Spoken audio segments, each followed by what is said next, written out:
dañ koy gis pratiquement ci plateau télévisé yëpp ñu koy invité ngir muy jox xalaatam ci tolluwaay réew mi di wax askan wi fan la toll Thiat Sénégal mu ngi lay dalal ci le grand entretien. maa ngi leen di fay di leen nuyu di nuyu ñëpp ñu ngi fi gis di nuyu it ñëpp ñi nga xam ne ñu ngi koy teewlu instant bi ci net bi. jërëjëf Thiat pour ñu bañ a tardé rek xam naa dañuy accélérer tuuti mbir yi comme xaw nga yàkkamti te temps bi aussi dam nañu di la wax ni am na réew mi fu mu toll muy situation de trafic passeport diplomatique yoo xamante ne tey moom la ñu jàppee sa benn naataango muy kilifa ba léegi mu ngi ci prison bi moom ak Simon la woon ñu séeg ko ak kuñ naan Thierno Diallo gis nañ ne Thierno Amadou Diallo moomu am na tey liberté provisoire yéen mouvement Y'en a marre ngeen tëb jug dal ngeen ne daf ko am en catimini maanaam en cassette dañ ko nëbb génnee ko ñu bëggoon ci amaat sax xalaat nga waxaat ñu exactement est-ce que depuis ba ngeen ne dafa génn en catimini ak léegi am na évolution. D'abord il faut que nga ñu rectifier d'abord que ne kilifa jàppee wuñ ko passeport diplomatique. Il faut que ñu arrêter di def amalgame boobu noonu. Depuis le début de cette affaire. Les gens ont en tout cas des personnes mal intentionnées ont toujours essayé lëkkale kilifa ak mbirum passeport diplomatique. Mais passeport diplomatique ministère des affaires étrangères lay jaar. Macky Sall moo koy signé mais kilifa nan la mënee defar passeport boobu il faut que tamit. ñu bañ a foyee sénégalais yi seen xel. Donc loolu nañ ko jël ñu tegee ko ne mbirum passeport diplomatique moom kenn du ko tudd sax di ci wax lan. kilifa da koy jaay ak da koy defar ak da koy tafe nangam. Ce qui s'est passé en réalité. C'est que dañu yeewu ñun ñëpp gis ay vidéo ñu daw 2 mois ñu oo kilifa. Sur la base de ces vidéos là. yóbbu ko dikk ñu l'enquête ko au bout de 2 heures de temps. police gis nañ ne amul lenn lu ko lëkkale ak ay mbirum passeport diplomatique. Parce que en fait le 6 septembre. coowal passeport diplomatique ba ca assemblée dafa jib. bi mu jibee ñu bëgg a créer seen contre-feu. ñu ne xaaral ñu wooyi kilifa ndax déggoon nañ cette affaire ci ay vidéo. waaw mais ci biir vidéo bi dañ ci dégg. oui oui loolu. xam nga tey moo tax aussi presse bi accentué wu ci passeport diplomatique. dëgg la ci biir vidéo bi. loolu dégg nañ mu jib ci. mais mënuma ci sori parce que loolu mi ngi ci biir enquête bi. waaye li lay wan. ak di la firndeel. ne la loolu teguwul fenn. te amut fenn mooy yan charge lañ teg ci ndoddam. bi muy jógee dig di dem parquet. ban charge lañ tegoon ci kawam. escroquerie. ñu jógee ci waxu passeport diplomatique dali ci escroquerie donc escroquerie lañ ko yóbbee parquet on est d'accord. Oui ou non. yow la ñuy déglu. non je veux dire mais c'est important tamit bu ma la waxee dara. information yi mu leer. mais c'est important tamit su ma la waxee benn information boo xam ne d'accord nga ok d'accord kon nañu wéyal ci escroquerie. kon nañu wéyal bi ñu indee escroquerie ñu téye ko biir parquet. ñu ne dañ koy yóbbu flagrant délit. le jeudi maanaam boobu mardi la woon ñu ne mercredi jeudi dañ koy yóbbu flagrant délit. Et à notre grande surprise 2 heures de temps après si lañ wax ne non dañ koy yóbbu instruction def ko tentative de faux.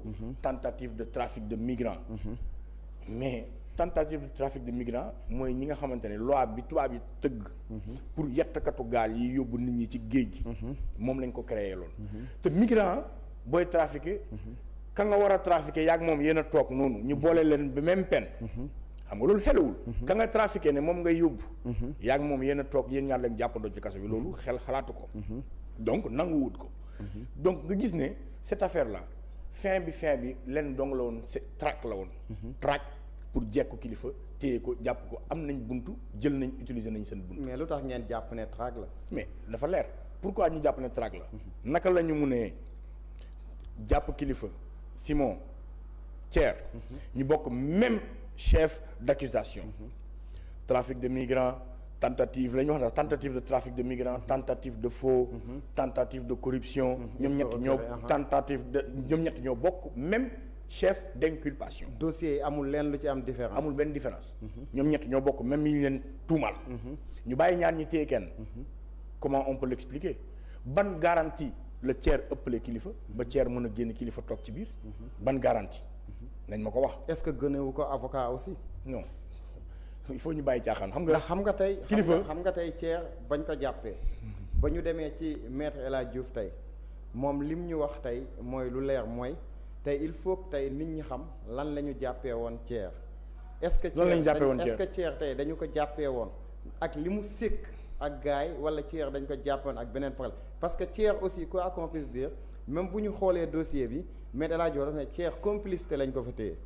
xam nga Thier ñi ngi ko jàppee ci cambriolage. waaw jàpp ko ci cambriolage nga gis ne plainte bi Elimane Lam mi ne moom la cambriolé retirer sa plainte def ko officiellement signature officiellement. loolu ça n'a rien à voir avec ça. c'est un autre dossier. d'ailleurs bi vidéo yi di génn boobu Thier mi ngi ci biir kaso bi. Thier ñi ngi ko jàpp le 14 juillet. vidéo yi ñi ngi génn le 24. 10 jours après. kon ñaari affaires yi bokkut. Thier bi ñu koy jàpp mi ngi ci kaso bi. bi vidéo yi di génn mi ngi ci kaso bi. d'ailleurs pour ñu entendre ko sur cette affaire dañ ko dem jëli ji. Rebeuss indi ko pour entendre ko kon ñaari affaires yooyu kenn bu mu ko jéem a lëkkale parce que bokkul. kenn musul wax ne ñaari affaires yi benn la. loolu il faut que ñu taxaw fa. kenn musul wax ñaari affaires yi benn la. Thier cambriolage dañ ko jàppee kër Elimane Lam mu génne tournevis bugg a reyante ak ay gardien. vidéo yaa ngi circulé audio yaa ngi circulé. ñëpp gis nañ ko. donc Elimane Lam retiré li ñuy woowee plainte am xamuñu lu ko tax retiré. ci koo xam ne cambriolage ak xeex. parce que mën nañu wax ne cambriolage ak main armée. mu écopé que seulement de 2 mois. mu génn amul problème ci loolu. sénégalais la Thier c'est un sénégalais comme les autres sénégalais. war naa mën a am liberté provisoire comme ni ko yeneen sénégalais yeeyoo. mais li xel nanguwut mooy naka la ko Thier gënee mën a am ne kilifa. ñun foofu lañ taxaw dañ ne Thier sénégalais la am na droit am liberté provisoire am c'est tout à fait normal. et loolu comme prisonniers yi nekk foofu yëpp. képp ku ci ko xam ne am indi nga garantie yi tax nga war ko am war nga ko am mais dama ne ban garantie la Thier am de plus que kilifa man loolu laay question boobu laay laaj. loolu mooy suñu question ñun. yéen loolu moom moo tax ngeen ne yoon a ngi jeng. mais yoon bi muy jeng weesu mu jàpp kilifa sur la base de kenn mënul créer kenn mënul def des poursuites. sur des preuves obtenues illégalement illicitement. mënut nekk. déjà dossier bi bés bu yeggee tribunal non lieu lañ koy wax parce que preuve ba tax ñu indi dossier bi tribunal teguwul ci yoon. c'est une preuve déloyale. li justice di wax. kon kilifa dañu nekk di ko tooñ dañu nekk di ko jaay doole dañu nekk di ko xooqatal ci discours am ak taxawaayam bi mu am ci réew mi te loolu ñëpp xam nañ ko. ci preuve déloyale boobu nga wax. ci la ñuy rebondir tuuti. ndax gisoon nañ ne aussi ay plainte jiboon na ngir ñu génnee vidéo bi. yéen plainte boobu noonu fan la toll. amagul suite ndax déggoon nañ fi aussi suñu naataango yi ca leeral convoqué woon nañ leen. boobu lii bu yëguma boobu. li ma yëg ba yëg mu leer ma. mooy ne Thier mi nga xamante ne nii moom moo filmé. entendre nañ ko fi ñuy woowee brigade cybercriminalité. après amatuma ci suite. awma ci benn information et comme par hasard pour une première fois yéen la presse amuleen sax fuite. affaire bi luus na amuleen sax fuite yéen. tey mbirum passeport diplomatique yi tey ce matin xëy ngeen wax ñeneen ñu ca laale dossier yooyu dinañ ci non dama ne xëy ngeen wax ci waa dossier te pourtant mi ngi à l'interne mais comment se fait-il que l'histoire Kilifeu ak Thier ak Simon bu weesoo PV u Kilifeu ak Simon amul lenn lu senn lu jóge ci wàllu wele c'est bizarre quand même. léegi looy soupçonné ci loolu. non c'est bizarre. mais loo ciy soupçonné non dama ko bàyyi entendement wu Sénégalais yi ñoom mun nañ juger seen bopp. en tout cas lépp loo xam ne c'est contre Kilifeu ak Simon génn na lépp waaye xaw ma nag lu tax lépp loo xamante ne peut-être pour Kilifeu la génnul nañ ma wax enquête boobu fu mu toll procureur fan la toll ci enquête boobu noonu parce que dañoo bëgg a xam ñun sénégalais yi au-delà de ay Kilifeu autre chose on a envie de savoir kan moo génne des vidéos pendant que ki filmé yi mi ngi ci biir kaso bi. waaw parce que déjà moom ba mu génnee ci vidéo boo ko dégloo moom nee na génneewul vidéo yi parce que boobu mu ngi ko fekk prison comme li nga wax pour ma confirmer. dama ko koy nangul. man xaw ma qu'est-ce qui s'est passé. yow xamoo qu'est-ce qui s'est passé. li ma xam daal mooy ne. nit ki mi ngi ci biir kaso bi. def na ay film yi génn na ci ginnaawam. film yi nag ci loxo ñett la mën a nekk. gendarmerie bi ko jàpp. ay lawakaam ak parquet. ndax ñoo am accès ci ay affaires personnelles am. kon. nañ ñu wax kan la si ñooñu mu génne vidéo yi parce que lii lan lay jur li muy jur mooy suba ku mu neex nga filmer ku la neex mu wane ko te du mujj fenn et ce qui s'est passé ci film bii nii dama ne la waxuma la yow mais Macky Sall sax laa wax bu toogee xaritu benn bakkanam wala boo kum jàpp ne xaritu benn bakkanam la danañ wax loo xamante ne ñoom ñaar wala ñu waxante loo xamante ne ñoom ñaar suñ ko génnee peut-être nit ñi am leen beneen jàngat buñ ci def il faut que les Sénégalais ramenent cette situation xam nga kilifa l'accuser de trafiquant wala autre chose pour man dara gënuma métti lu dul loolu xamul tax parce que un trafiquant c'est quelqu'un qui a un réseau bien établi ki ñëw di wax ak moom client lay doon du ko xam duñu am affinité am sama xaalis a ngi nii temps la visa bi kañ nga ma koy jox jeex na xanaa loolu la ñuy waxtaan mais koo xam ne sa xarit la mu ñëw laal la ci fibre bi gën a sensible mooy ne la yow sama doom dafa feebar yéen ñëpp déglu ngeen vidéo bi loolu la fa wax et barki démb ci interview am ak Pape Alé mu ne non doomam dafa doon jàngi mais ku nekk xam ne Sénégal kuy jàngi Europe li ngay am mooy pré-inscription wala bourse kenn jàngiwut ak visa amul ku mës a jàngi ak visa ban école moo lay jël ban université moo lay jël et Thier ban doom am bu am université Thier à 43 ans Thier mun na am 43 ans mun nga am doom buy demi université bon xaw ma ko yëgu ma ko muy benn beneen affaire bi am mooy il faut que Sénégalais yi bàyyi xel benn mbir mu am importance gis nga rapport humain man ci affaire bii nii laa gën a feddali sama kóllëre sama diggante ak kilifa parce que wan na ma li ko xarit jaral mais na waroon doon beneen nit lambda mais Thiat c'est vrai que kilifa c'est votre ami c'est que ngeen lu ne defandoo ngeen lu ne mais tey yow vidéo boobu Thiat ba nga ko gisee mu génn est-ce que amoo woon gàcce aussi non xamuta aw ma gàcce parce que xam naa li nekk ci biir waaw mais xam nga tey booy ànd ak nit depuis des années ñu jékki-jékki tudd ko ci lu mel noonu te koo xamante ne tey peut-être sénégalais yi nawoon nañ ko xaaruñu ko woon foofu ñen ñoo ko tudd ci lu mel noonu ñu nekk ci biir dossier nañ ko tuddee ci lu mel noonu xam nga tey moom la ñu jàpp waaw mais léegi bu dégluwante waaw moom laa lay dégluwante rek xam nga tey dafa am ci loo am den moom la ñuy sukkandiku mooy par rapport ak tey justice parce que dañuy am li ñuy wax mooy tey justice Sénégal bu fu ne lu justice wax non xam nga justice ba léegi waxaguñ dara ok d'accord donc on les écoute d'accord mais yow tey boo ñëwee nga gis kilifa muy sa xarit wala Simon si anam gu mel noonu wala ci condition yu mel noonu vidéo génn noonu ñu leen tudd ci ay passeport diplomatique ak ci lu nekk ak lu nekk ay trafic de migrants est-ce que doo am gàcce tama xam ne du dëgg non man xam naa ne du dëgg man ak yow mënuñ ci am attitude parce que xëy na yow aperçu nga ci am mais man mi xam kilifa xam ne mënul sax régler extrait de naissance man xam naa ne loolu du dëgg kon man awma ci loolu noonu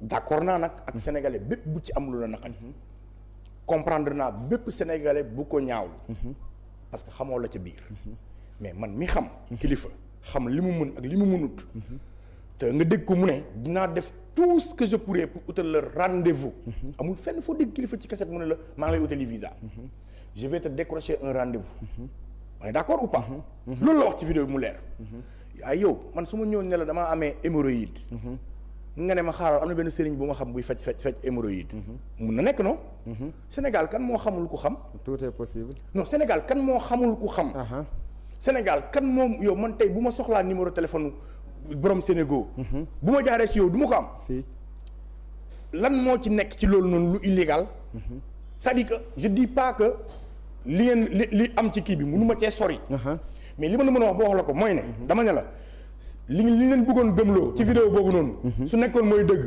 affaire bi jugé nañ ko bu yàgg flagrant délit gis nga bu fekkoon ne kilifa dëggantaan dañ ko jàpp muy trafiqué visa ñu topp ko xam ne kilifa dem na dox na ca wax na ca dugg na ci ambassade lijjanti na kërëb flagrant délit da nga jàpp ne kon jaay doole la ba léegi mais yow xam nga ne lii amul dara yow mi toog di ma posé question bi sax yow leer na ne amul te Sénégal bi ñu toog di ñu seetaan moom xam na ne lii amul dara parce que état du Sénégal du jàpp ci kilifa mu leer ko ne téye na ko fu leer foo xam ne nii amul fu mu ko mën a rëcc mu koy dilatoire ay instruction waaye yow kan mooy am lu la leer ci sa noon ki nga jàpp ne yow moom moo la wax saay-saay nga bu mag bu pataa bu duuf ki nga xamante ne boobu ba léegi yaa ngi ko topp di ko ookaay ñu liggéey di ko jox ay poste muy bañ di ko dig ay affaire muy lànk yow nga jekk kooku noonu di nga ko naan xaaral ma bàyyi ba déwén non da ngay juger affaire bi mu leer. mais yan rapport nga am ak Thier.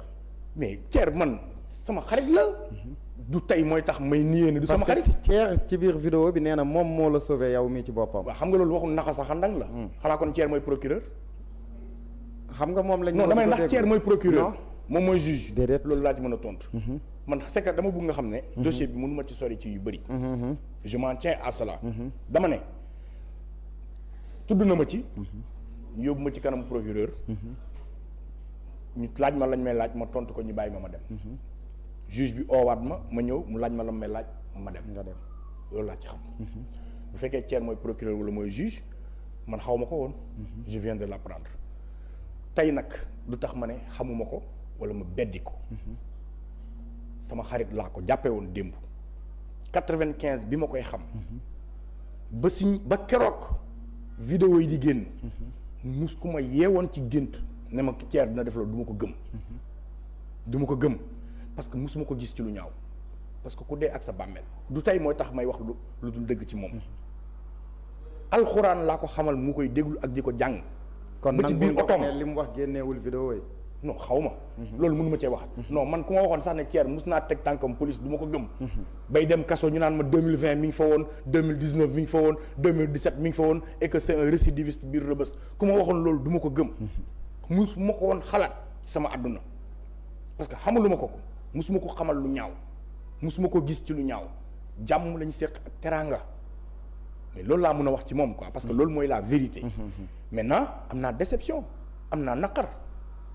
parce que nit la bu ma fonkoon am naa lu ma métti trop je suis dans une posture bu difficile parce que nit la koo xam ne dama ko xam ñu seq lu bëri bu fëggoon sama kër yaay 4 heures du matin dañ koy ibil donc xam nga loolu dafa ça fait mal quoi ça fait mal mais incha allahu rabbi cette histoire il faut que Sénégal yëpp comprendre que ne bu du woon Modou Ndiaye la ak Pathé du egsi fi mu egsi bu doon Modou Ndiaye ak Pathé la ñu kenn xamul du egsi fi mu egsi. waaw mais loolu aussi. dafa fekk ne c'est très normal aussi. non parce xaaral ma que ñëw question de notoriété aussi. non xaaral ma ñëw dafa fekk ne des gens. et ce pouvoir en place ils ont voulu profiter d'une affaire. tellement légère. tellement légère pour souiller l'image de quelqu'un qui a énormément fait pour son pays. ils veulent et voulaient faire comprendre aux Sénégalais que kii ngeen di déglu. wala kii di ànd ak yéen di xeex tekkiwul dara wala nangam sàngam la mais encore une fois kilifa bu doon l'argent facile rek moo ko tax a jóg ay maletu Macky Sall lay jël wala mu jël ay maletu Abdoulaye Wade à l'époque te def ko fi dëddu ne ko fi ñukk taxaw toog di kon ne di xeex kon man xam naa ne ay waxu caaxaan la ndax bi vidéo yi éclaté bi ma ko woowee téléphone lam ma wax laajaatuma ko question parce que doy na ma ndax xam naa la mu mën ak la mu mënul. ba nga ko woowee ci tàng. non moom laa la wax la ma woon loolu mi ngi ci bureau juge bi. loolu mi ngi ci loolu man c'est que man sama problème man lenn dong laa yàkkamti mooy ñu juger cette affaire. man bu ma sañoon fi ma toog ñii lañ may wone ma kañ ñu dem tribunal. parce que kilifa am na les meilleurs avocats. yi gën a ay ci baro Sénégal bi amul kenn ku ko mën a. lam ay maître El Hadji Diouf. non du ma tudd. xam nga maître tey moom moo plaidel Thierre ba mu génn aussi. mënuñu ko bañ a tudd aussi ci émission non man du ma tudd xam nga tax du ma tudd loolu. parce que man baaxoowuma di wax ci kuy wax ci man. sama ginnaaw. baaxoowuma di wax ci sa ginnaaw damay bëgg man bés maa la ko wax bés boo ko amoon fii nii ci laay mën a wax ci moom. te yaa ngi may dégg. boo ko amoon fii man ci laay mën a wax ci moom mais ci ginnaawam non awma lu may wax. donc tey pare nga pour. ma boole leen benn plateau pour yow ak maître El Hadji Diouf. cherché wu ma ko. waaw mais tey su ma ko sàkku woon tey. dégg moom mu nangu ko yow pare nga pour nangul ma loolu aussi. amul benn problème. waaw maa ko wax ci kanamu sénégalais yëpp. waaw loolu rek laa bëggoon dégg. amul benn problème man maa ko wax ci kanamu sénégalais yëpp. man maa wax ci kanamu sénégalais yëpp. ne incha allahu rabbi yow boo buggee bu ma génnee léegi boo ma owaatee ne ma ñëw na. ma ñëw toog. jeex na loolu dinaa ci dox jéego yu ma ci war a dox su boobaa sénégalais yi dinañ am liñ naan dëgg ci biir émission boobu noonu ba nga rombee ci affaire kilifa boobu gis nañ ne jour boobu Thierno Amadou Diallo génnee ba ngeen defee conférence de presse ngeen ne en catimini après ngeen woote mobilisation moo waroon nekk le 10 décembre bi passé mais foofu seen communication yéen mouvement Y'en a marre gisoo leen dafa amoon faille ban faille. parce que ku avocat am plaidel ñu génnee ko ngeen ne dafa làkkatu daw génn. mais non ñun mosuñoo communiquer. après ngeen ne dañuy woote mobilisation parce que sur le coup aussi lépp lu Sénégalais yi déggoon mooy Y'en a marre dafa woote mobilisation pour. kilifa non c'est parce que y a des gens mal intentionnés yu bëggoon présenter comme ça ñun li ñu wax dafa leer man xam nga man dama ne. wax damay bëgg mu tegu ci xam-xam ak ci preuve. looloo tax ñu indi la ci plateau bi xam-xam ak preuve. loolu moom moo tax ma andi la ci plateau bi. suñu communiqué amul fenn foo dégg ñu ne. kilifa moo rek tax ñun ñuy jóg di xeex. nëbbu ñu ne kilifa mooy suñu élément déclencheur. nëbbuñu ko. dañ ko wax ouvertement. parce que ce qu'il faut comprendre. tey jii kilifa dafa joxe une leçon de morale à tous les dirigeants et leaders africains. parce que biñ ko cité ci affaire dafa démissionné. on est d'accord. ñun Y'en a marre ñu nangul ko démission. teg ca ne na yoon def liggéey lu mu gën a gaaw. ñu leeral cette affaire parce que Kilifeu c'est un combattant dont les Sénégalais ont besoin. pour mu wàcc xeex ndax élection yaa ngi ñëw yenn ak yeneen ak yeneen ak yeneen nañ gaaw. ci mbir mi. amoon ci yaakaar lool jàpp ne tey bi yoon nag cette fois-ci yoon dina def li war. parce que quand même il s'agit de quelqu'un ku sori. activiste et tout dinañ ci gaaw te def ci li ci war. mais malheureusement waxuma la on s'est planté mais on s'est gouré. justice bi ci la gën a wane ñàkk jom. xool ma justice bi ci la gën a wane que ne dafa jeng. ci la gën a wane ne dafa far. ci la gën a wane ne baadoo la jarul mu koy yaakaar. ci la gën a wane ne soo bokkul Benno Bokk Yaakaar. yow bul yaakaar ci bib justice. ci commencement ba ci fin. ci processus bi yëpp. ñu def ca la leen neex. defee ko nam leen neex. on a appelé à manifester. parce que bu dee sénégalais nga est-ce que économie Sénégal ñor na la. économie sénégalais buy dox ci biir. dama ne économie Sénégal ñor na la. économie Sénégal ñor na la. waaw bu baax kon xam nga li ne xam nga ne faux billet day daaneel ab réew day daaneel économie réew. waaw day suuxal ak économie réew. te am na ku ci trafiqué lu toll ci quantité bu rëy. mi ngi ci mbedd mi di taxawaalu. le garde le sceau des Sénégalais l'emblème de la République muy le passeport diplomatique soxal na la wala soxalu la. am nañ ñu ca taqee présumé kañ ko bokkal ña ko jàpp ma nga ca kaso ba muy Condé ñoom ñu ngi leen bàyyi ci biti. suñ 94 milliards bu la ñor man ñor na ma. directeur poste directeur COUD directeur xaw ma beneen abel. ñi ñu tudd ci ay ñoom Mame Mbaye ñoom Aliou Sall suñu pétrole suñu gaz. loolu yëpp bu la intéressé wul intéressé na ma man Sénégalais bi te gëm naa ne bu ci yoon defoon lam ca war a def heure bii du sooxee. loolu moom moo dossier même ma ñëw dossier ya Macky Sall ne sama coon ci laa ciy teg. bu ma sañoon te may Sénégalais da ciy teggi concam ndax du yoon. is ngi dégg li mu wax pour yooyu noonu yëpp injustice yooyu noonu moo tax ñu woote. mooy mobilisation bii di ñëw. mais mobiliser pour que parce que yoon mi ngi jeng. c'est ça. ñu jàpp ko ni ki àjjuma bii passé. dem rencontrer acteurs yëpp waxtaan ci ak ñoom ba ñëpp jox ñu seen accord. le jeudi du ma wax préfet parce que préfet amul benn njëriñ fii Sénégal. waaw mais ay agents APR lañ. mais quand même on l'accepte aussi que. quand sama même kaddu c'est un la préfet sama kaddu la. waaw sa kaddu la si je l'assume. waaw mais quand même c'est un préfet. sama kaddu la bàyyi ma assumer ko. fii préfet tekkiwu fi dara. c'est des agents wu APR lañ. décidé wuñu dara. on a vu aujourd'hui ay anciens enseignants. membres de l'APR yu nekk ay préfet kon bu ma kenn wax ay préfet ki nga xamante ne moo yore décision bi di décider. ne dafa interdire suñu marche. yow xam nga ne soo nee interdit na marche waa FRAPP. ak marche waa Y'en a marre yow mi koy interdit yow leer na ñun dañuy dem. parce que yow mi koy interdit sax gëmoo ne ñun dinañ toog. yow gëmoo ko sax. parce que xam nga ne li ñu constitution may dinañ ko jël ba mu mat sëkk. waaw mais aussi. may ma ñëw. waaw mais aussi dañ ne li fi amoon doot fi amaat. may ma ñëw maa ngi ñëw loolu excès gu ma ci. excès gu ma ci dinaa ci ex. ma ne loolu leer na la ne yow kon ñun dinañ ca dem. waaye dañ demoon seet yi. bokk ca. séddoog ñoom. waxtaan ak ñoom approfondi ñooñu ñëw ñaan ñu nañu da ngeen na ngeen changer itinéraire. ñu ne leen mënatuñoo changer itinéraire di ci communiquer kon xamul lu ñu def bàyyi sax ñu reporter ko ba semaine prochaine. looloo waral ñu reporter ko ba vendredi bii nii di ñëw. mais est-ce que du da ngeen ragaloon ngeen manifester mu am fiasco. lu ñu interdire gaa ñi bañ a ñëw lu ñu interdire kay interdire nañ ko. waaw mais est-ce que ragalu leen woon Sénégalais bañ a ñoom ñoo ragal kay ki ñeme kay na joxe yow Macky Sall moom leer na ko ne bés bu ñu nee autorisé nañ marche. Sénégal yow est-ce que di nga na ko autorisé ki ragal mooy interdire ki ñeme. day autorisé. léegi ñu avancé. non ki ñeme day autorisé. ba ngeen tollee foofu nit ñi ñëw seet si leen après ngeen préféré après repousser ko. pour vendredi prochain pour vendredi bii di ñëw. ba pare changer itinéraire. prétexte yam ñu joxoon. ne arrêté Ousmane Ngom. ku ne xam ne arrêté Ousmane Ngom. ñu génn zone bi nga xamante ne ci la arrêté Ousmane Ngom nekk. mooy ministre de l'intérieur bi côté. non côté waaw mu ngi commencé poste Médina jëm Cap Manuel. loolu mooy arrêté Ousmane Ngom. Ousmane Ngom moom Dakar. Ousmane Ngom titre foncier la yor à partir de poste Médina jëm Cap Manuel loolu yépp Ousmane Ngom a ko moom. kenn du fa dox Macky Sall bokk si ñu ko ñaawlu woon bi mu nekkee ci opposition bi mu bokkee M23 bokk si ñu ne woon mu ne lii sax sama campagne mu taxaw wax ne su ma ñëwee jël réew mi li may njëkk a def bokk na ci dindi arrêté Ousmane Ngom amul ku ko déggul mu wax bi mu ñëwee def ko gën a dëggal gën ko renforcer mu def ñoo wor ci aspect boobu noonu. muy benn affaire beneen bi mooy ñu ne place bii ñu jël yàgg nañ faa manifester muy allée de Centenaire rond-point Sing Sing aar li ñu bokk yi gën a réussir fa lañ ko defee marche guinéen yi fa lañ ko defee foofu lañ tànnaat pour dem fa vendredi incha allahu rabbi à partir de 15 heures kon ñu ngi woo Sénégalais yëpp. ñu cette fois-ci du marche mais rassemblement la. rassemblement fixe. allée de Centenaire. rond-point Sing Sing. ngeen ñëw 15 heures. 18h30 ñu commencé libérer l'espace. dans la discipline. li ñu tax a jóg du yàq du toj du leneen. lu dul wax fa dëgg. def li ñuy woowee la tribune du peuple. képp koo xam ne yaa ngi subir injustice nga ñëw wane ko fa.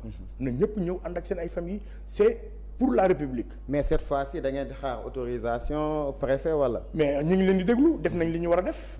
def nañ li ñu war a def yëpp bind nañ ca lundi. on est dans les temps def nañ ay enquêtes préliminaires yeeg yëpp. ñu ngi leen di xaar di leen déglu. léegi au cas où préfet def comme nu mu def. non xalaatuñ ko. xam nga xalaatuñ ko. parce que bu fekkee ne am nañ un peu de respect. ci personnes yi nga xam ne ñëw nañ ñaan suñu. ba tax ñun ñu bàyyi parce que ñoom xam nañ ne bu dee ñoom la duñ leen may. ñoom bu dee ñoom la.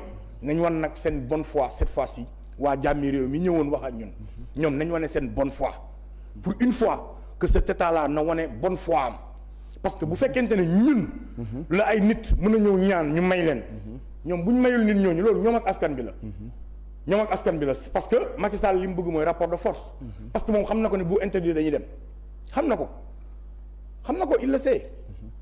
yéen bu amee mu autorisé da ngeen di dem. bu préfet interdire aussi yéen da ngeen dem. loolu leer na. loolu leer na loolu jaruma ci perte sax temps leer na nañ. donc pare ngeen pour vendredi. dégg li ma loolu kay leer na nañ laa la wax vendredi incha allahu rabbi 15 heures fu mu jotee ñun ñu nga foofu. waaw gis nañ ñu bëri aussi jug pour jàppale leen ci manifestation pour ànd ak yéen gis nañ lu ci mel ni coalition wàllu Sénégal ñoom joxe nañ seen aval pour joindre leen ci manifestation boobu te képp ku wax coalition wàllu Sénégal xam nañ. Abdoulaye Wade moom moo nekk ci bopp bi même bu nekkee dafa xaw a effacé wu sax yéen actuellement nii jëlee bu ngeen fi jëlee woon Abdoulaye Wade est-ce que amu leen ci ay rëccu. non mais bu ngeen xoolee ni réew mi di doxee. non parce que wax ngeen sànq ci biir wax Macky Sall da leen trahir. non te moom ngeen àndaloon di xeex. non man dama ànd ak Macky di xeex man mos nga ma dégg man ma ànd ak Macky tegal vaar bi non il faut ngeen bàyyi di wax ay yéen moom ngeen àndaloon. da nga mos a gis man ma ànd ak Macky. mais yéen a bokkoon combat bi. bokkuñu combat da nga ma mës a gis man ma ànd ak Macky man dama mës a bokk ak Macky combat. mais ban combat ngeen doon combat li lañ premier primo lu tax bokk ma ak moom combat mooy moom dafay ut réew te utuma réew. rek loolu boo ko tegee mooy man bokk ma ak moom combat. man réew mi jaar yoon. moo ma tax a jóg. moom nu mu toogee ci chaise bi jiite réew mi moo ko tax a jóg. yaa ngi may dégg bu baax dama bëgg wax mu leer. kon bokk ma ak moom combat. ànduma ak moom.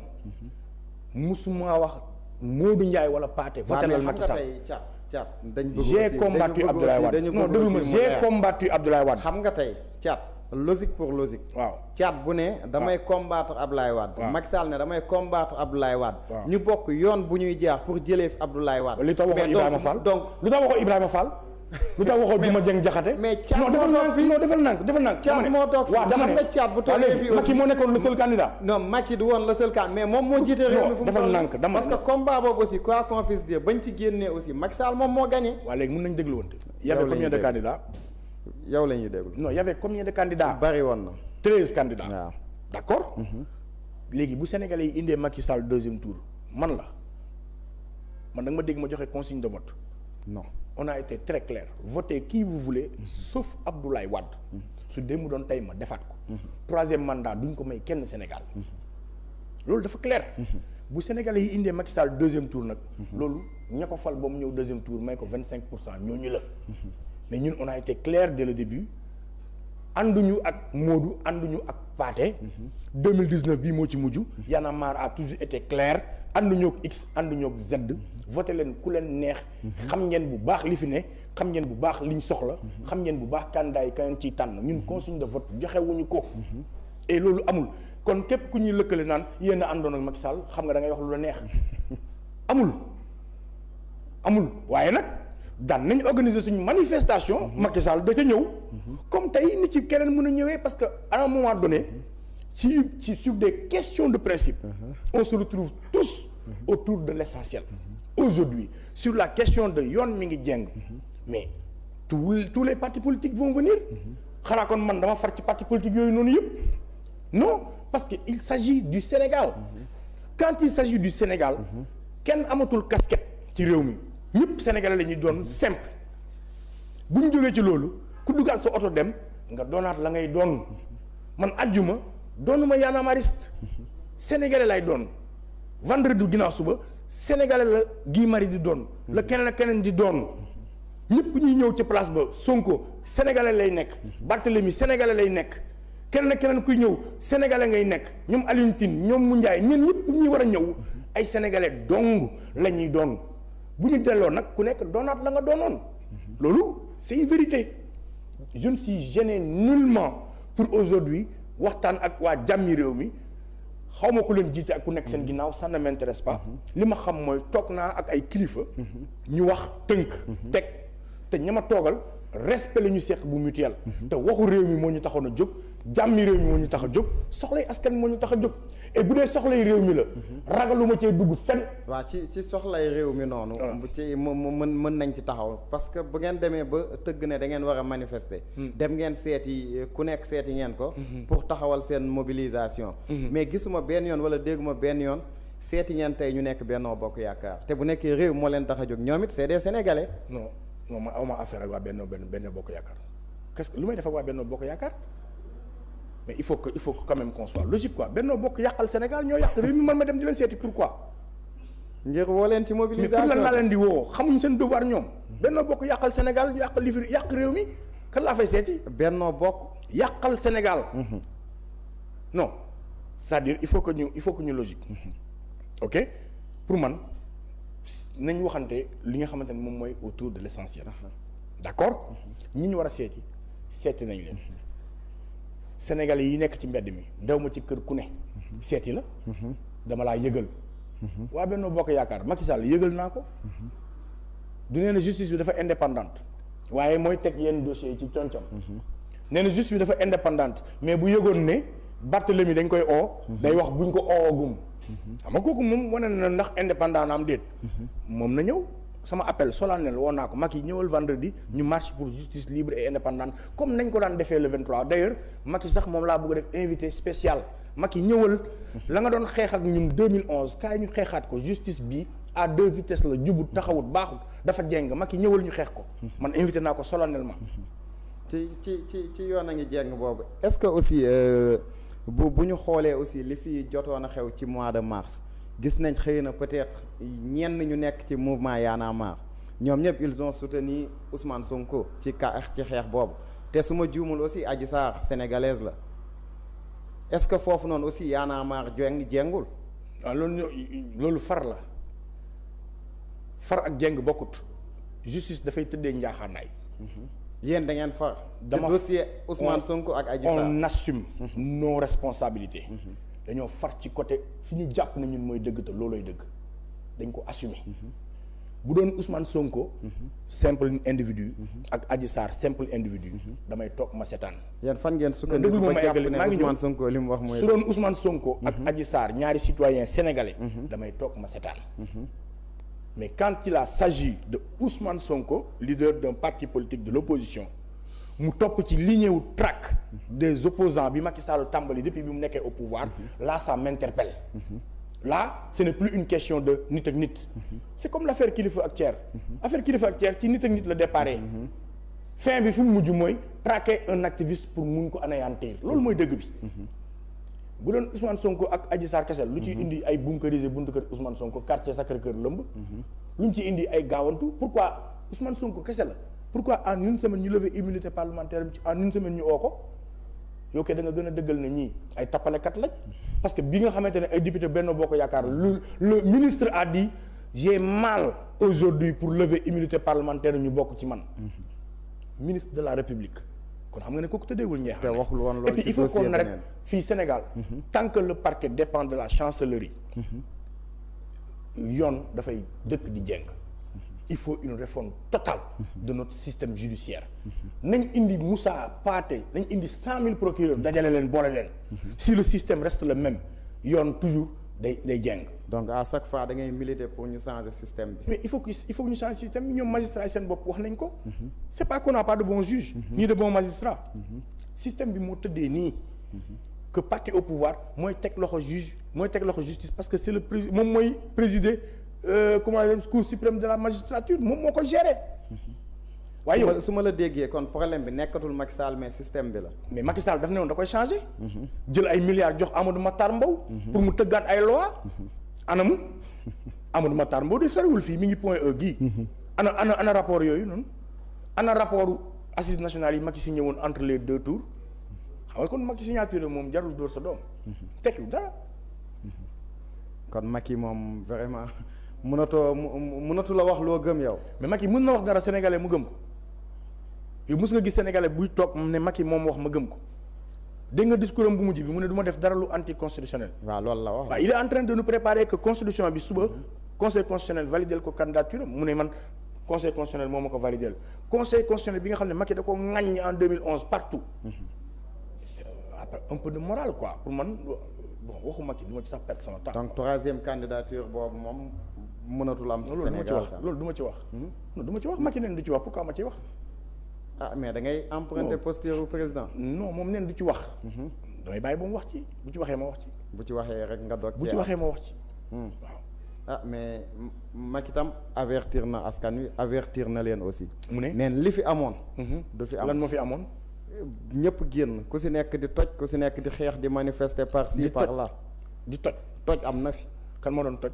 Auchan yi on a vu tout. kan moo leen doon toj ñëpp gis nañ les images. kan moo leen doon toj. ñu génn ñoo toj. ñu génn ñan ñi génn ñu féetee fan. qu'est-ce qui te dit que ne ñi génn la qu'est-ce qui te dit que du ay nervi Macky Sall ñoo doon toj. da nga ci am preuve. waaw mais même bu dee. ndax da nga ci am preuve non attends. waaw kay na régler problème am moom. non nañ régler benn affaire. ca régler ko tey. waaw donte nervi Macky Sall. waaw moom moo génn toj. ñun à notre position. mënuñu xam ne nervi Macky Sall moom moo génn toj. kon kay bul accuser li ñu mën a jàpp kon bul wax ñi doon génn la. non mais li ñu mën a jàpp kon bul wax ñi doon génn la. non li ñu mën a jàpp. bul wax ñi doon non xam nga dama lay arrêté. xam nga non dama lay arrêté. xam nga lan moo doon dama lay arrêté. xam nga dama lay arrêté. non xam nga lan moo dama lay arrêté. vas-y dama lay indil VAR. waaw Macky en son temps en 2011 moo ne woon dafa créer ay OVS. yaa ngi dégg on a ay UVS xaaral UVS. waaw unité de vigilance. yuy dem ci réparti ci dëkk bi. moo fi yore ay nervi ñoom ñoo fi yore ay jaas. même manifestation boo fi gis mu am violence Macky Sall moo ko indi. lu fiy violence c'est lui. moo yore armée yore police yore renseignements généraux ba pare yore ay nervi ña ngay tuumaal ne ñi génnoon ñoo ko def man moom laa tuumaal ne ñoom la. ndax sa wax ak sama wax la rek kan moo ko mun dindi. ñoom Macky ñoo pillé dëkk bi ñoom la man ñoom laa jàpp. waaw parce que ñoom ñoo yore jaasi. tey su la neexee. kan lañ jàpp yow mën nga wax non ma ñëw kan lañ jàpp. moom laal dama ne xam nga tey su la neexee. nga jàpp tey ay nervi Macky Sall la. yow nga jàpp leneen mais tey ku toog këram. waaw di seetaan télé. waaw gis ay nit di dajji ay magasin. waaw moom mënul xam ba xam nervi Macky Sall la wala ku bokk ci mouvement. léegi lu muy yaakaar wala militant Ousmane lu muy yaakaar mais dafay jàpp dans son esprit mooy ñi génn mobiliser ñoom la. waaye yow man dama ne la pomme de terre ak pataas kuñ ci tëj sa avocat moo aayul yow man damaa jàpp ne ñoom Macky la yow bu la neexee nga jàpp ne ñeneen la kooku ça n'engage que toi man violence bépp bu am ci Sénégal ñoom Macky ñoo ko fi indi. ñoo fi yore jaasi yore police yore violence man kay loolu laa gëm. te Macky waxoon na ko newoon na en 2011 dama lay convoquer le 2011 moo waxoon ne manifestation bu fi am violence rek. c'est parce qu'on est infiltré. moom moo ko wax non xaaral ma ñëw man dama gëm ne les manifestations ont été infiltrées par les nervis de Macky Sall ñuy kase parce que nag 2011 ba léegi sénégalais yi ñu ngi manifester da nga mës a gis ñu toj ndax dama ne la 2011 ba tey mës ngaa gis sénégalais yi manifester toj non Sénégal man ci li ma fekk manifestation bu ma fi gis mu débordé mës na am toj ba yegg ci ay toj ay Auchan mooy li fi amoon mois de mars. c'est la seule manifestation qui a été infiltrée par les nervis de Macky Sall loolu laa gëm. Thiat moo wax loolu. waaw sama xalaat moom moo ko wax aussi dañ ko koy nangul. sama xalaat mais xam nga tey Thiat. dafa am loo xam ne aussi il faut réew mi ñu waxtaanee ko. muy lan muy violence bi dafa bari. waaw xam nga tey boo jëlee aussi violence bi rek féetee ko ci côté Macky Sall rek ça pose problème parce que dégg nañ fi nit bu ne deuxième vague bi day gën a dévastatrice. mais waaw. ku ne génn leen ngeen xeex. mais waaw ngeen jàmmaarloo ak président. mais waaw. après yéen ngeen dem ànd ak kooku. mais waaw. donc violence bu amee. mais waaw. mais fan la. mais waaw parce que c'est pas gratuit. pourquoi ngeen di ki fayu. yow koo xamante ne pourquoi nga ne yow ki fayu moo violent. am na ñu jóg pour dox jàmm am na ñu jóg pour dox jàmm. léegi ki dóor nag ne ouvertement man du ma signer charte bi. mais man je suis 100 d'accord bu ñu ma ko indiloon dama koy xotti parce que dama ne la ci dóor laa la wax. nga bàyyi ko fee na ñukk di topp ci fay. mais ku ne aussi man du ma signé charte bi. waaw mais parce que ki signature kay ka tax ñi war a signé charte bi tekkiwul dara ci réew mi la signature bi nga xamante ne moom la ñëpp di xaar mu am valeur. amul valeur ci réew mi. ba tey si suba les dernières informations da Yewwi Askan Wi. mooy ñoom il campe même ci position bu ñu nekkoon mooy loolu ñoom duñ ko signé. déggoo li ma la wax man pour man waa Yewwi ku leen laaj question boobu ñu ciy tontu sax dañ lay may fulla waruñu ci sax tontu.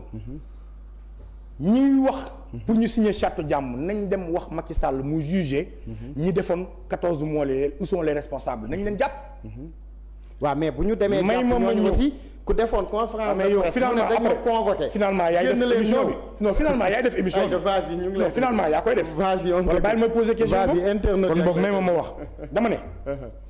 munoo ñëw di wax waxum charte jàmm te au préalable réglé woo li fi nekkoon. li ñu bëgg a def mooy affaire sénégalais. àtte xuloo lay indiwaat. non il s'agit de la nation. il s'agit de la république. il y a eu des morts d'hommes. État du Sénégal si elle n'est pas capable de garantir la sécurité des citoyens ma xam ne cuune lañ ne nga sànq y a des vidéos ñuy wane ay nit ñuy toj ay Auchan. Pourquoi ces responsables là n'ont pas été arrêtés? C'est parce que ce sont ces infiltrés là man ñoo loolu laa gëm. bu doon ku ñu identifier mu leer la ne ci Pastef la bokk wala mu leer la ne Y'en a marre la bokk du fanaan. mais les personnes qui ont été identifiées lu tax jàppuñu leen ba tey dama jàpp ne parce que ñoom ñooy seen ay infiltrés ci ñoom la ñu bokkee bàyyi maa ngi ñëw rek. beneen bi aujourd'hui signature Macky Sall lan lay tekki ci dëkk bi. ki signé woon charte assise nationale sànni ko ci tiroir yi. jël milliard jox Amadou Mahtar Mbow sànni ko ci tiroir yi. jël milliard jox Sourang pour code minier sànni ko ci tiroir yi. xalif général lu kulli murit ak li muy tekki ci mim réew. tekki ko ci Afrique tekki ko ci àdduna bi. tënkanteeg yow ay kaddu respecté woo ca dara kooku signature am na fulla ak kaddoom mu ne du ma def 5 ans 7 ans 5 ans lay def sànni ko ca géej ba pare la violence elle se traduit par la photo de Macky Sall bi muy mattu de toute l'histoire du monde entier mosoo gis président buy mattu du fi amati ñu ne jër na waaye mu ne bu ngeen takkee sañu xonk gisuma ko man xaw ma lu xonk nappe un peu yow Macky nappal économie bi nappal njàng mi nappal paj mi nappal problème mu sénégalais yi régler ñu problème boobu ñun waxuñ nga nappanteeg ñun dañ la fal pour nga régler suñu ay questions pas pour nga nappanteeg ñun li fi amoon du fi amati lépp lan moo fi amoon lan moo fi amoon. mais li fi amoon wax naa la ko. lan moo fi amoon mais li fi dafa bëgg mu amaat. moom li mu wax leer na. gis nga jéego bu ñuy xaar mu teg ko te gis nga jamono jéego bu ñuy xaar mu teg ko. gis nga jéego bu ñuy xaar mu teg ko bu ko tegee waxuma la li fi amoon mais lu ko raw 100 fois pour cent lay gis. temps yi Antoine Diome gis naa fu ne mu ngi fay inaugurer ay commissariats. mais c'est normal les commissariats sont là pour les populations dafa tuuti dafa néew. foo dox ci dëkk non dafa néew yaa ngi gis ay munoo am parcelle 1 ba 26 muy am ñaari commissariat loolu dafa ndaw nañ yokk commissariat yi. ça c'est pour la sécurité des biens et des individus et leur matériel. c'est normal na commissariat yi bëri nañ recruter jeunes policiers yi ñu liggéey. oui la police elle est pas là pour mater les populations après nag si on peut dañoo bëgg a soppi république bi def ko un état policier. ñun duñ ko nangu loolu. le Sénégal ne sera jamais un état policier duñ ko nangu ñun loolu dañ koy xeex. donc da nga jàpp ne yow violence bu am ci réew mi yëpp. ñoom la Benno Bokk Yaakaar. ba ci violence bu am ci nawetaan bi aussi. kan moom moo wax ne jël leen jaasi ngeen rey képp koo xam ne d'accordul ci 3e mandat bi kan la Aliou Dunguru Sow fu mu bokk APR. Penda ma waxoon ne ku dul pël. doo dara ci réew mi rey leen ko fu mu bokk. APR. Gaston mi waxoon ne bu ñu reyee taal ñoom kii fu mu bokk. mu ngi ànd ak Macky Sall. non kuy ànd ak Macky Sall foo bokk. loolu damay bàyyi. non kuy ànd ak Macky Sall fan nga bokk loolu damay bàyyi yéen ngeen wax. non mais c'est que. non loolu moom man damay bàyyi yéen ngeen wax. ba tey parce que conviction la moo tax man duma ci wax may naa la ko. voilà xoolal may naa la ko. waaye ñi ma fi lim ñëpp. de toute l'histoire du Sénégal amul kenn ku mës a def discours bu mel noonu. te pourtant fan lañ bokk APR. kon ñi violent xam nañ leen. nañ bàyyi caaxaan bi. les seuls violents dans ce pays là c'est cette mouvance présidentielle bi nga xam ne moo bëgg a jël les Sénégalais en otage. dégluwoo fi seen waa ji ne Thiès deuxième numéro 2 Idrissa Seck Yankhoba Diattara lu mu waxoon fii Thiès ku fi dugg di taal nangam ak nangam. donc attends ça quand même ñenn ñoo violent. ça quand même c'est des propos yoo xamante ne même ñun à notre niveau déploré nañ ko. mais c'est la vérité aussi nañ bàyyi tamit nañ bàyyi caaxaan bi tamit bàyyi leen nag di wax population bi yow nooy fekkee nit kuy tëgg sabar am ñuy fecc nga ñëw ne kii fecc bàyyil pecc mi te ay woo tëgg bi. waaw mais Thiat. non attends kii violent nag xam ngeen ko nañu taxaw ci benn point d'abord. acca xam nga tey làmb su amee arène nationale. ay nit génn. di agressé di koj nit ñi di nangu seeni bagage wala match nawetaan am Guédiawaye wala Rufisque ay xeex di ci am ba reyante di ci am. mais est-ce que violence boobu aussi dañ koy jël aussi jox ko président. c'est partagé. population bi am nañ ci part de responsabilité parce que c'est irresponsable de leur part. mais le plus gros du travail c'est l'État. si l'État n'est pas capable d'assurer la sécurité des Sénégalais yi toog ci benn làmb. kooku responsabilité am la. agression foo ko dégg insécurité moo am. parce que bu fekkee ne sécurité am na. Macky Sall policiers yi muy jël dajale leen génn leen moom buy génn. wala policiers yi muy jël dajale leen bu Y'en a marre ak FRAPP di marche. su leen doon génn ci mbedd mi. pour assurer la sécurité des citoyens Sénégal doo fi dégg kuñ sàcc mouchoir am. policier ndox mu tàng maag liif yaag yooyu muy génne pour dóor Guy Marius Sagna pour dóor Thiat pour dóor keneen pour dóor Dame Mbodj wala keneen. loolu moom muy def su ko defoon pour assurer làmb doo fa dégg kuñ agressé. kon état moom mooy encore responsable parce que li nit na mu mel la askanam di mel. on a un état violent buy wax ay waxu violence buy prôner la violence marron du feu laa koy tàmbalee ba suñu jonn yàlla tey ay nervis et il ne s'assume pas ce qui est vraiment dommage. ay mag la ñuy toog ne amut. tu vois des ministres buy toog naan y a pas de nervis. et c'est hallucinant nga xam ne ñii non seulement ils ne nous respectent pas non seulement ils ne s'assument pas mais duñ wax dëgg quoi. et c'est dommage c'est vraiment dommage quoi ñooñu lañu am en face ñu ñuy jiite kon toutes les violences yi am ci Sénégal. nga di ko noter c'est parce que dafa am insécurité. qui est habilité à gérer la sécurité des biens et individus. kan la l'État. kon l'État mooy le seul responsable. dégg nañ li nga wax loolu leer na ci côté boobu dégg nañ aussi récemment président def na sortie ak certaines télévisions françaises wala rajo française dégg nañ li mu wax ci amnistie ku mel ni Khalifa Sall ak Karim Wade ñu bëggoon ci am point de vue wu Thiat. non man du ma déglu Macky Sall ci yooyu noonu. du ma ko déglu mais écho bi quand même. mais c'est des jalons politiques c'est-à-dire que du ma commenter les aspects politiques yooyu intéressé wu ma. xam mais tey mën nga bañ a commenter aspect politique. mais est-ce que tey Thiat d'accord na ci ñu amnistier ñoo xamante ne tey yoon daf leen toppoon ci affaire Sénégal xanaa déggoo li ma la wax dama ne la sur l'affaire Khalifa Sall. Sénégal ba muy am ba léegi. le seul maire au Sénégal mooy Khalifa Sall non. Sénégal amul beneen maire de. wala am na beneen maire xam nga fi beneen maire yow Sénégal. yow laay déglu. non damay laajte ndax Sénégal am na yeneen maire yu fi mus a nekk wala maire yu fi am nii actuellement am na ay maire fii. soo am Wardini maire la de. non du maire. lan la benn maire moom mus a am Sénégal muy Khalifa Sall. soo am Wardini lan la. non ay nit lañ ñii rek ñu nekk ci ay bureau parce que le seul maire bi ñu mus a jàpp de toute l'histoire du Sénégal c'est Khalifa Sall. mais ci kees boo non même ma ñëw ci kees boo xamante ne maire yëpp ko am. mais moom dong lañ ci jàpp. man damay jàpp ne kon benn maire moo am. jàppum Khalifa Sall bi. ca lañ ko jàpp. jàppuñ ca beneen maire musuñ caa jàpp benn maire. xam nga loolu jaay doole la. on est d'accord. bu Barthélémy Diaz. lañ ko jiñ. balistique bi expert balistique yi nee nañ du bal ba. moom def na appel. mu ngi dem ci loxo justice li ma gëm mooy bu ñu amoon leneen. du mujj fenn. waaw léegi nag mu ñu amnistier leen. mu nangam sangam ok balaa ngaa amnistier bul tooñ. c'est des trucs politiques. parce que ñi ngi jëm ci ay élections xamoon Macky waxam dama ko déggluwul. parce que du ma ko gëm. gisuma lu ma Macky mën a wax ma gëm ko. Macky man gisuma lu mu mën a wax ma gëm ko. te sénégalais yu seetaan ñoo la gën a xam ne mënuñoo wax lu ñu gëm. parce que lépp lu mu ñu wax tey suba ga dindi na ko teg na fa leneen. muy beneen aspect. beneen bi nag mooy su toogee di def discours man damay rus. pour deux raisons. la première mooy du ma wax lu may jëriñ. la deuxième mooy du waxee samay médias. invité Macky Sénégal fii ba Sénégal fii ba ñu sàngoo suuf du fi ñëw. du ñëw fii ba ñu sàngoo suuf Macky du waxee ci presse sénégalaise. président Macky déglu dama ne la gën a défi boobu Macky du wax ci presse sénégalaise xam nga du wax ci presse sénégalaise parce que buggul janoog Sénégal. buggul dégg jafe-jafe réew mi moom kay day dem ca tubaab ya. Macky 31 décembre. 3 avril. ak jamonoy Covid. dong lay wax mu jaar ci média wu Sénégal. amul beneen jour bu Macky di wax mu jaar ci média Sénégal. vous pensez que président wu réew te doo wax ci say média wu réew yéen presse bi dama leen yërëm. donc Macky nañ ko invité ci le grand entretien bu Sénégal. billaahi Macky bu ñëwee ci sa émission ma simi sama mbaxane. loolu nga wax de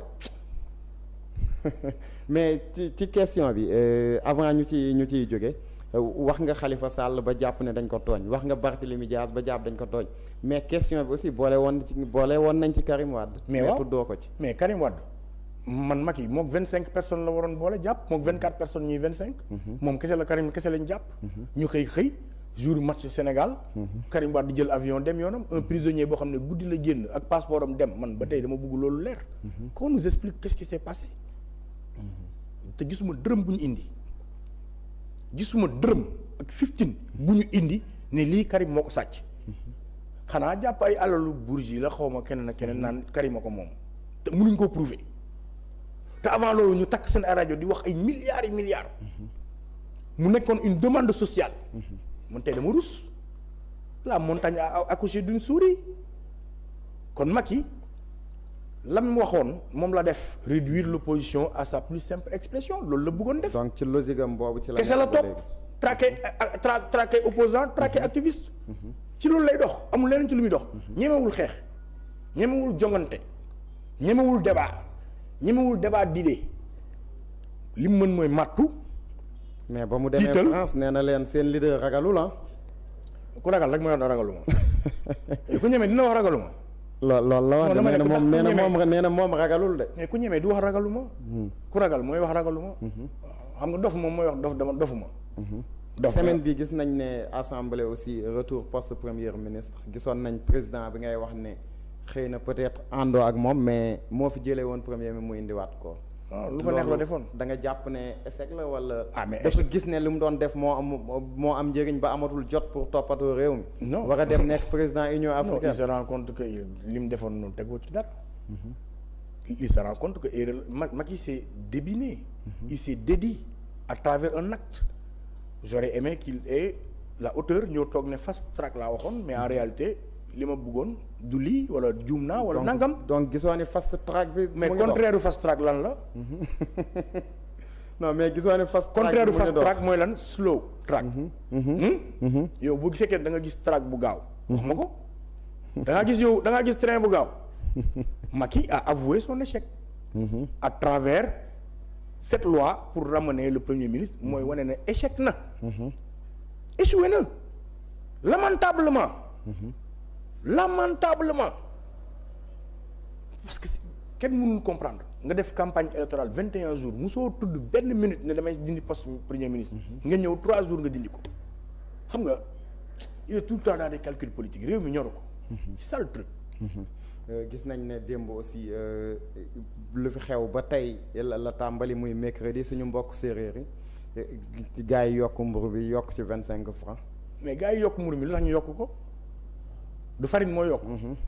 mais farine moo yokk kan moo yokk farine du nguur gi moo yokk farine. nguur gi la ñoom grève nañ fi yàggul dara. 3 jours. mu métti lool ci sénégalais yi ñu yaakaaroon dañ koy saafara mais état faalewu leen. les boulangers c'est des sénégalais. mais Thiat gisoo ne aussi suñu réew mi dafa am jafe-jafe. ban jafe-jafe. transporteur. si grève la ñu newoon. enseignants yi ku mel ni CUSEMS ak SAEMS. fan yi ñu ngi ci ay débrayage ak grève ba suba aussi débrayage ak grève la ñu am. képp ku jóg aussi lancé na grève dafa da ngay. grève étudiants yaa ngi grève. étudiants yi aujourd'hui tey gis nga li am. fan yi yëpp moom moo am. mais lan mooy solution bu ñu demee ba réew toll foofu. waaw mais parce que Macky a échoué lamentablement. il n'a pas réglé la question les problématiques des Sénégalais. d'accord Macky a essuyé comme ni nga ko mais lan mooy solution tey pour ñu am porte de secours. mais dañ ko fi faloon pour mu apporter ces solutions là. il n'est pas l'homme de la situation c'est tout. dafa échoué. quand tu n'es pas l'homme de la situation tu n'arrives pas à régler les questions nañ ñaan yàlla kay 2024 gaaw ñëw mu dem abal ñëw suñu réew. ñun loolu rek lañ mën a ñaan. loolu rek moom mooy solution bi la seule et unique solution c'est que Macky s'en aille. Il n'est pas l'homme de la situation. Il a montré ses limites. Le gouvernement a montré ses limites. Ils n'ont réglé aucun problème des Sénégalais. tey la chômage gën a ñaaw gën a bëri gën a métti tey la paj mi gën a feebar. gën a compliqué tey la plateau médical bi gën a pauvre gën a torox amuñu dara et pourtant les médecins yi ñuy dem ay Tunisie yooyu fii lañ leen formé. tey la njàng mi gën a catastrophique ay étudiants yu bëri yoo xamante ne amuñu niveau. ay professeurs yoo xam ne dañ leen pakat boko les formations ne chaque jour ñu kaas ko. chaque jour nga dégg professeurs yi kaas ko ay dige promesse duñ ko tenir nangam te pourtant même moment bi yokk xaalis généraux yi. yokk xaalis ministres yi yokk xaalis directeurs généraux yi. jox ay mallette géwél bi jox ay mallette soxna si jox ay mallette son frère ñuy lekk rek ñoom. ñun ñu gën a nekk ci ay toroxtàng ay guuta li ñu lim ci ay milliards ci li ñu luubal. genn wàll gi rek bu ñu ko indi woon rek la nañ problème mu Sénégal yépp amuñu volonté politique wa ilaa cuune nañ cuune goo xamante ne mënuñu régler suñu ay problème bu mu ci mënti doon duñu les hommes de la situation.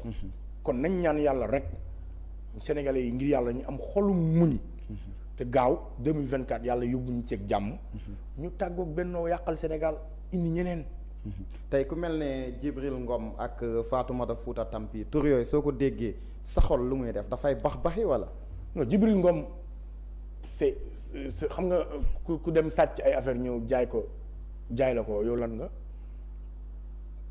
sàcc moom ak ki jaay ñu xam ne da ngaa sàcc dañuy considérer que sàcc ngeen. non nu mu tudd loolu y a un mot en français. waaw yow la ñuy déglu non nu mu tudd xam nga ko. yow la ñuy déglu receleur waaw. recel de document laa fi gis. te gisuma procureur autosaisir ci. musuma gis procureur autosaisir ci. kon xam nga déjà beneen aspect ngi noonu bi wane ne justice dafa jeng man koo xamante ne ni da nga sàcc ay documents. ñu mandaté la. nga sàcc ay documents. fi nga mujj mooy palais ñu décorer la. jox la ndàmpaay loolu dara gënu koo ñaaw ci am réew. pour l'image pour la symbolique palais amatul valeur. ñun bi ñu nekkee xale di jàngee immaculé jour bi ñu njëkkee wax dañuy dem palais pour visite. nelawuma ay fan parce que c'était un rêve. mais aujourd'hui ban xale mooy rêver dugg palais. pare arrêt la comme arrêt Colobane arrêt la da ngay gis ku xëy taal scooter am ñoo wàcc dugg palais dox ay soxlaam génn dem.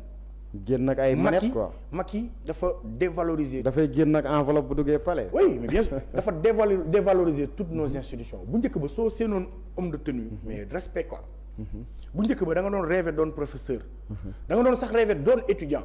mais aujourd'hui tu te dis je suis étudiant. damay jàng rek pour la forme mais du ma liggéey après à la fin. je n'ai aucune amu benn chance. pour réussir dans la vie. voilà là où on en est avec le régime de Macky Sall. Quand un président ou un système arrive à tuer l'espoir de tout un peuple, là ça devient grave. Je ne parle même plus de ay amuñu lii wala la mais même l'espoir des Sénégalais Macky da ko rey. Il a tué notre espoir. damay par ricochet juste un truc. Regarde Macky ce qu'il fait. toroxal na Sénégalais yi fii ci biir réew mi. et la preuve de son échec c'est l'idée ci océan bi. pour jël ay gaal dem. kenn mënu ko naatable. ñaata jeunes ñoo dee ci gaal gi. xam nga mënoo koo lim. les chiffres avancés n'ont jamais été corrects. mais ñetti rëcc sax dugg biir Europe am na si ñoo xam ne ñi ngi Allemagne chaque jour damay bugg am envie wax ci. nos frères qui sont en Allemagne. et qui sont dans une situation très compliquée. ce qui se passe. mooy que ne Macky Sall dafay yónnee lu ñuy woowee benn commission. commission bi dem fekk leen biir Allemagne identifier leen. ñu jox leen ay sauf-conduit ñu jox sauf-conduit gouvernement allemand bi pour ñu déporter leen. il y a même pas un mois 17 personnes ont été déportées te bu ñu wàccee Sénégal sandwich lañ leen jox ak 10 000 francs ñu dem seen yoon. ça veut dire que yow réglé woo problème yi fii ci biir réew mi ba pare am na pactole bu jógee ci diggante Union européenne ak réewu Afrique yi. pour xeex. immigration ci lañ tegee loi boobu tentative de migrants. d'accord. donc kon yërëmuñ sax ña demoon uti di dundal ay famille di dundal seen waa kër fii mu dem jëli leen indi leen xam nga loolu après yow mais fan la Sénégalais di nooyee. ñu kii accéléré tuuti xam nga ba ma waa Géejawaay ba ñu déggee ne Thiat laa invité dañu ma envoyé sax benn vidéo muy problème mu ndox parce que Géejawaay ak yeneeni zone yu bari yu ci mel ne ay Fedia yu ci bari dañu am problème mu ndox SDE moom moo fi newoon SDE jóge na fi CNO ñëw mais ba léegi gisuñu changement li am mooy ndox mi pratiquement yenn kër yi souvent guddi lay ñëw 6 heures du matin dafay dem mais démb bizarrement xaw ma ba xam gis nga ko mais lii moom moo am. gis naa ko moom moo doon génn. gis naa ko waxoon tey boo jàkkaarloo ak Thiat nee ko mu plaideel Sénégalais yi lii lan la. non dama dul plaider. damay tirer sur les responsabilités à dégager. Sen'Eau ñëwul de. Sal'Eau moo ñëw. Sal'Eau comme Mansour Faye Sall. Sal'Eau moo ñëw. et malheureusement c'est l'enfant gâté de la République. Macky Sall mi ngi dëkk di ko jox ay ministères te fu mu ci dem yàq ko. moo jël ndox mi jële fi SDE indi fi Sen'Eau muy Sal'Eau bi mu fi indi digg fi ay usine de dessalement digge fi ay affaire lekk alalu Sénégal gi yëpp lubal ko parce que du liggéeykat xamul li nga koy dénk.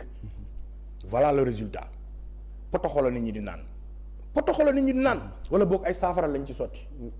ndax boo gisee image bi quand même. moom laa la wax potoxo lañ. parce que lii robinet mooy sotti nit ñi di gis. mais potoxo la. c'est à l'usine c'est depuis le traitement. buñ ma wax ne ma c'est le système moo rouillé moo xomaat moo nangama sangam c'est des mensonges. c'est depuis le traitement de l'eau. kon ay cuune la fi teg. parce que place boobu bu ñu ko fa joxee il a échoué moom tamit lamentablement. Macky ne sanctionne jamais. li muy def mooy da ko fay jëlee joxaat ko beneen instant bi ñi ngi ko jox mbirum. Serigne Mbaye Thiam actuellement moom moo. non mais attends il faut qu'on soit sérieux et aucune responsabilité ne sera située. doo dégg benn léegi mu ngi ci transport bi. mais doo dégg benn sanction transport bi lu mu mujj grève 3 jours de toute l'histoire ci Mansour la njëkkee moom moo yàq secteur yi mu dem yépp daf ko yàq amul secteur bu mu dem ba liggéey fa amul. secteur bu mu dem yàq donc su la déggee Mansour Faye dafa incompétent. toute la famille Faye Sall secteur bu ñu yor yàq nañ ko. ils sont incompétents kay bien sûr ana compétence foofu noonu yow ndox mi ñu amoon sax kas néew ci Sénégal mënatuñ ko am léegi potoxo la nit ñi di naan. te yow nga teg di naan say eau yu neex. yow nga teg say eau yu neex a neex di naan sa ay sénégalais yi nga leen di jox potoxo ñu koy naan. léegi xaw ma ba xam sax seetlu nga ko foo romb ci rond point yi di nga gis sax am ñu fa teg benn genre usine bu ndaw di jaay ndox. mais oui mais mi ngi am. usine boobu noonu di jaay ndox fan lay traité ndoxam. xam nga bu fekkee nit mën naa teg unité. bu ndaw a ndaw pour teg jaay ndox ci mbedd mi. cela veut dire que y a problème. waxatuma la ak état. mais Sénégal dafa dellu ginnaaw. li ma doon gis ci groupe électrogène yi jamonoy coupure courant. ku nekk am sa groupe. moom lañ gisaat nii ku nekk ibi sa usine bu ndaw di jaay ndox. kenn naanatul ndox yi ci robinet yi. c'est dommage. et Sénégal warul am problème mu ndox. li fi yàlla di taw bassin de rétention yi dañu la war a yokk. zone de captage yi ñu réhabiliter leen zone bi nekk Sébikotane ñu réhabiliter ko tabaxaat yeneen zone de captage récupérer cette eau là. mais amuñu boobu xalaat xam luñu am lu ñu bëgg. des projets yu leen di lekk loo xaalis mooy comme ay usine de dessalement nga xam ne 20 000 mètres cubes lay defar su fekkee Dakar dafa coupé 20 000 mètres cubes mënul sax dundal Wakaam ak Ngor pour une journée. donc il faut nga tabaxaat yeneen. il faut que tabaxaat yeneen ak yeneen et yooyu li ñu koy gis ci pays arabes yi nga xam ne ci xeer lañ dëkk lañ koy gis donc ñoom lekkukaay ak taxawaalu loolu moo leen intéressé liggéey taxu leen a jóg. terre bi ñu ngi koy waaj a inauguré le 27. ah kon dañ koy inauguré waat. non parce que inauguré woon nañ ko 2019. avant élection lancement la woon. non mais loolu la. boobu lancement la woon mais bii quand même président jël na décision inauguré terre bi quand même. waaw le 24 laa déggoon de. waaw mais yóbbu nañ ko quand même le 27. waaw 2019 la woon après ñu yóbbu ko 24. waaw instant bi quand même président quand même il tient pour le 27 décembre 2021. incha allah mu nekk cadeau pour sénégalais. non du cadeau. mu nekk cadeau empoisonné pour sénégalais li ñu terre bi jural lépp. ci mais lu tax mu nekk cadeau empoisonné pour sénégalais infrastructure baax na. infrastructure. baax na am na solo. bu dee yu demee ne que surtout ci transport. kenn du ñaawlu loolu. mais lam ñu coûté. moo dul yoon. lam ñu coûté laa mënul comprendre lam ñu coûté mais dafa jéggi dayoo. ci ay yeneen réew yoo xam ne ay métro la ñu am ay tramway. coûté wul moitié bi te ba tey kenn xamul prix bi ñaata la ñi naan 900 milliards ñi naan 1000 milliards ñi naan nangam ci milliards. ba pare nga jël entreprise française boo xam ne dafa daanu woon nga suqali ko. comme ni nga def ci plaques solaires yi. suqaliwaat ay entreprise française tey yaa ngi nii daaneel nga panneau publicitaire u sénégalais yi newoon ci mbedd mi yëpp pour indi entreprise française plaque immatriculation pour les voitures sénégalaises ay sénégalais di ko defar nga beddi leen dem indi ay tubaab pour nit ñi fay 40 000 francs te bu ñu fayee 40 000 francs Sénégal amu ci lu dul 7 000 francs voilà ce président qu'on a voilà le gouvernement bi ñu am sénégalais zéro sénégalais en dernier européen français extraordinairement donc ñun ci loolu la ñu nekk ci guuta boobu la ñu nekk di dund jamono. ñu jàll ci dernière question bi parce que question la boo xamante ne aussi ça tient au cœur les internautes depuis sànq ñu ngi ma koy signaler muy la question sur l'homosexualité. gis nañ am na ñoo xamante ne proposé nañ loi pour ñu yóbbu ko assemblée pour ñu criminaliser ko mais boobu ba léegi déggaguñu mouvement Y'en a marre mu wax ci. non xam nga ñun mënuñu porter tous les combats day am yoo xam ne ñoo koy porter. am yoo xam ne ñeneen ñoo koy porter ñu addu ci. mais loolu dama ci ànd. suñu réew mi góor jigéen du fi naan ñeex il faut que état bi jël ay responsabilités mais malheureusement góor jigéen am na fi ba pare daganal nañ ko ba pare. comment borom passeport diplomatique déggoo ne def nañu ay mariage góor jigéen. ba oui. wane nañ fi ay certificat de mariage yoo xam ne góor a góor la quand même loolu gis nañ ko. kon kay ça veut dire que dans nos mairies au Sénégal mun nga fi def mariage góor jigéen. lu am la. muy beneen ba suñ permis yi lan lañ ci bind. du genre. am ministère. du genre. lu muy tekki xam nga moom sexe moom masculin féminin moo ci am. boo demee ba ne genre yaa ngi cee wund nga ci yeneen. kon état bu Sénégal xam na bu baax la ñuy def. et ñëpp ñu dugal seen doom yi ci ay école européenne américaine ou française ñuy jàng fii au Sénégal xamal ne sa doom jàngalatuñ ko papa maman parent 1 parent 2 lañ leen di jàngal. parent 1 parent 2. loolu lañ leen di jàngal fii ci seen école yi. donc su ma la déggee mooy loi boobu jarul ñuy sonn du dem. non waxuma mu sonn dañuy xeex pour teg ko. ci nii mbaa ci nee. et dañu bugg responsabilité député yi. responsabilité député yi la mais góor jigéen kooku day umam réew. góor jigéen day réew yàlla daf ci dëpp suuf. mais pourquoi ñu war ko nangu ñun suñu Sénégal. nañ ci am fulla gu mat te maa ngi ciy gën a ñaaxaat kilifa diine yi ñu gën cee xeex. kilifa diine yi ñu maa ngi leen di woo ñu gën cee am taxawaay ba ca war bu leen kenn ëlëm Macky Sall gouvernement wu Sénégal suñ leen bàyyee waxuma la valider waxuma la d'accord waaye ci sëy bi lañ jëm te ci yoon boobu lañ nekk na ci askan bi am vigilance ñu taxaw ci lala nañ ci taxaw et je dis ça n'engage que moi sama responsabilité la 500 milliards de fois laa ci ànd ci loi boobu noonu parce que góor jigéen mënuñ ko nangu ci Sénégal. defe naa loolu lañ fi amoon ci ay questions est-ce que kilifa ba ngay jógee sa kër di ñëw ci émission le grand entretien am na question bi nga doon xaar ñu poser la ko te jotul ñëw. bof peut-être presque dans l'ensemble laaj nga ma yëpp mais li nga ma laajul mooy. ndax sénégalais yi pare nañ pour génn àjjuma bi. ni ki ginnaaw suba moom lañ la doon ñu ñëw donc lancer sa dernier message. sénégalais yi ñu ngi leen di woo ginnaaw suba. ñëw leen ñu xeex. pour suñu justice bi jubantiku. lii nag première étape la bu ñu jógee ci lii danañ teg leneen. ñu ngi waxtaan ak ñëpp pour xool du rek kilifa moo tax ñu di ko def ndax bu ñu bàyyi woon kilifa tey du tee danañ amal marche bi. bu ñu bàyyi woon kilifa léegi nii du tee danañ wëyal di xeex pour justice bi jubantiku. kon li ko tax a jóg mooy Sénégal am une justice équitable une justice juste. pour tous les Sénégalais parce que loolu justice bu amul ci réew moomu du am jàmm réew moomu du am démocratie. kon taxaw pour xeex injustice devoir la pour tous les Sénégalais. parce que injustice yi nag dañoo bëri anam du rek mbirum tëj ak tijji mais injustice sociale dafa am. inégalité sociale yi injustice la ñii nekk fii APR gi yore xaalis bi yëpp pasare ko ngeen gis Sénégalais yi di sonn nekk ci ay jafe-jafe nekk ci ay galère ñoom ñuy naan seen ay eau de source ñun ñuy naan potoxo. ñoom ñu nekk ci ay jàmm ñu nekk ci problème bu ñu feebaree dem faju ji bitim réew ñun ñu tëdd fii nii di xaar benn machine bu war a def moom xaw ma lan mammographie xaw ma lan da ngay rang pendant 6 mois te ñoom seen njaboot di faju ji ci biti yooyu yëpp ay inégalité sociale la yooyu yëpp ay jafe-jafe la yooyu yëpp ay injustice la travailleurs yi li ñu nekk di dund ay injustice la ba ci tey nos frères étudiants ceux qui sont en train de vivre aujourd'hui ay injustice la kon dafa war bépp sénégalais nga génn ni ko suba fépp ci Sénégal ak diaspora bi fi nga xamante ne pare nañ ko fa pour def ko fa pour taxawal rassemblement bi mais fii ci Dakar allée de Centenaire la rond-point Vieux Seng Faye mooy ajjuma bii di ñëw ajjuma bii ginnaaw suba bii à partir de 15h jëm 18h30 ñu booy génn place ba muy di jëm 19h. loolu ñoo ko déggandoo heure moo bëggee wax Thiat sama xel day dem ci kilifa sincèrement. mais benn lañu boo mooy moom mooy man. c'est quelqu'un que j'estime bien quelqu'un que j'aime bien maa ngi ñaan aussi bu nekkee aussi justice Sénégal mën a gëm nañ ko may même liberté provisoire pour ñu topp après dossier mën a mener enquête aussi ñu def ko waaw Thiat ñu ngi lay jaajëfal Sénégal yëpp mu ngi lay remercier gis nañ ne jamono ji yombul woon pour nga déplacer wu vu que les réunions yi ngeen am un peu par là mais si sa disponibilité quand même ñu ngi la si remercier bu baax a baax. di wax ñëpp jaajëf di wax libéré leen kilifa mu ñibbi këram parce que loolu mooy yoon yéen a ngi koy tooñ minute bu mu def ci biir rëbës rek beneen minute buñ ko tooñ la te du yoon te du moom rek am na yeneen i Sénégalais yu fa nekk tamit yu ñuy tooñ. ñu ngi remercier internet yu ñu doon seetaan yëpp buñ ko defee ñu remercier aussi ñu nekkoon ci ginnaaw caméra yi muy Seydina Aline Ndiaye.